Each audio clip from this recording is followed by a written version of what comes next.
Hello and welcome back to a fabulous video. We're going to be looking at basic principles of the Constitution today. So a few different ideas that have become the foundation of what our Constitution was built upon. So starting off with popular sovereignty, and part of this phrase you guys are already familiar with. Sovereignty means power within your boundaries, right? So popular sovereignty refers to the idea that people, the actual people in our country, hold the governing power, and we exercise that power when we vote. Next, of course, we have federalism, which is a principle that our founding fathers adopted whenever they created our Constitution. Federalism, what? Federalism, what? A division of what? A power between the states and the federal government. Yeah, so both the state governments and the federal government have authority to do certain things. Next, we have the concept of limited government. So that is probably the easiest definition that you'll have all year. It's the idea that the power of the government is limited and not absolute. So with that in mind, think about whether the government under the United States Constitution is a constitutional government or a government with a constitution.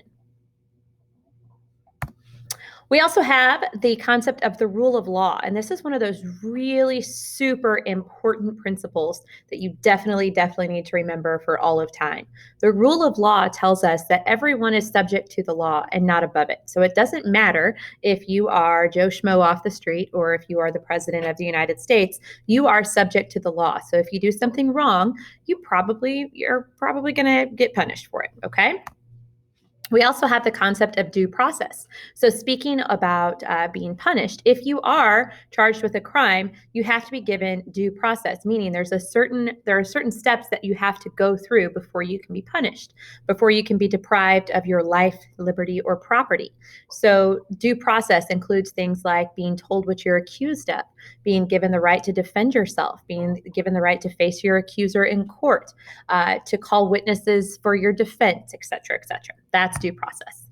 We also have, as we saw with the Marbury v. Madison case, the concept of judicial review. Marbury v. Madison, what did it do? It established the principle of judicial review. Judicial review, what is that? The court's power to say what is whack. So the power of judicial review gives the federal court system the authority to determine the constitutionality of acts of Congress or the president. And if they are found to be unconstitutional, then theoretically that law or that principle or an act will not be upheld.